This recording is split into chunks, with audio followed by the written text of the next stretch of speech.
कोलकाता के 49वें international Kolkata book fair में salt lake विद्यापीठ के प्रिंसिपल एवं लेखक सजल कांति मंडल की तीसरी किताब स्वर्ण किशोर का ऑफिशियल रिलीज स्टॉल नंबर 153 पर किया गया। बुक लॉन्च सेरेमनी में दूरदर्शन के सुनहरे दौर के चर्चित न्यूज फेस सतीनाथ मुखर्जी और वरिष्ठ पत्रकार रंतिदेव सिंह गुप्ता मौजूद रहे। संध्या प्रकाशन द्वारा प्रकाशित ये पुस्तक आने वाले समय में कई वॉल्यूम में प्रकाशित की जाएगी।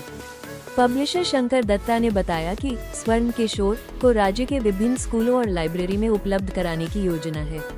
किताब के माध्यम से लेखक ने ऋषि मुनियों के जीवन दर्शन को सरल और सहज भाषा में प्रस्तुत करने का प्रयास किया है।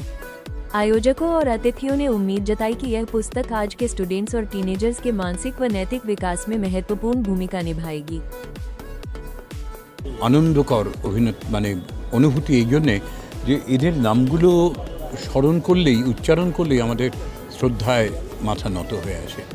বিবেকানন্দ, সুভাষচন্দ্র, নজরুল ইসলাম এরা আমাদের বাংলা ও বাঙালির সর্বযুগের সর্বকালের গর্ব।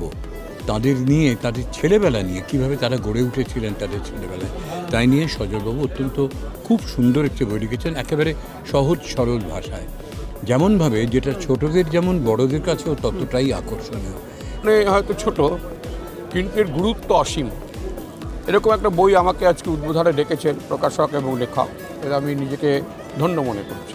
এরা যাদের নিয়ে লেখা স্বামী বিবেকানন্দ, কাজী নজরুল ইসলাম এবং নেতাজি সুভাষচন্দ্র বসু, এই তিনজন তো বাঙালির কি বলবো আইকন, তিনজনই বাঙালির আইকন। এবং এদের এই যে কৈশোরটা নিয়ে লেখা, এটা প্রথম পর্ব, এটা সমস্ত যারা কিশোর, তাদের কিশোর তরুণ তাদের প্রত্যেকের জানা উচিত। এই বইটা সবথেকে গুরুত্ব মানে সেখানেই হবে যদি এই বইটাকে আমরা তরুণ এবং কিশোরদের হাতে পৌঁছে দিতে পারি, বিভিন্ন বিদ্যালয়, বিভিন্ন ক্লাব ইত্যাদি মাধ্যমে। আশা করি প্রকাশকেরা ভাববেনও এবং এই ধরনের বই না আমাদের চরিত্র গঠনে সাহায্য করে। এর আগে আমার আরও দুটি বই বেরিয়েছে, নির্মাল্য বলে একটি বই এবং Ramakrishna mission it's social and spiritual impact of the আপন সোসাইটি বলে দুটি বই বেরিয়েছে। এ বইটি বই লেখা নয়, আমি শিক্ষকতার জীবনে যেটুকু মনে হয়েছে যে কিশোরদের জন্য দরকার সেইটুকুই আমি এখানে সংকলন করার চেষ্টা করেছি। কারণ ওদের কাছে যেন মনে হয় যে রচনা লেখা ছাড়া বিবেকানন্দের কোনো প্রয়োজনীয়তা আছে, পরীক্ষায় মাধ্যমিক পরীক্ষায় রচনা লেখা ছাড়া সুভাষচন্দ্রের মতো কোনো ভূমিকা নেই, সেইটা আমার খুব দুঃখ লাগে। তার জন্য ওদের মতো করে ওদের যাতে আনন্দ লাগে সেই রকম কিশোরদের সুখপাঠ্য করে আমি লেখার চেষ্টা করেছি, তাদের কাছে এটা দেওয়ার চেষ্টা করেছি।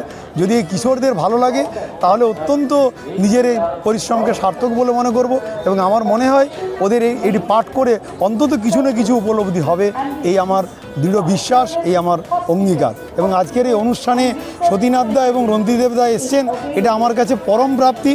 আর শঙ্করদা এবং আমার সহকর্মীরা, বন্ধুরা অনেকজন এসেছেন, প্রত্যেককে আমি কৃতজ্ঞতা জানাই এই ক্ষুদ্র অনুষ্ঠানে সমাগত হওয়ার জন্য।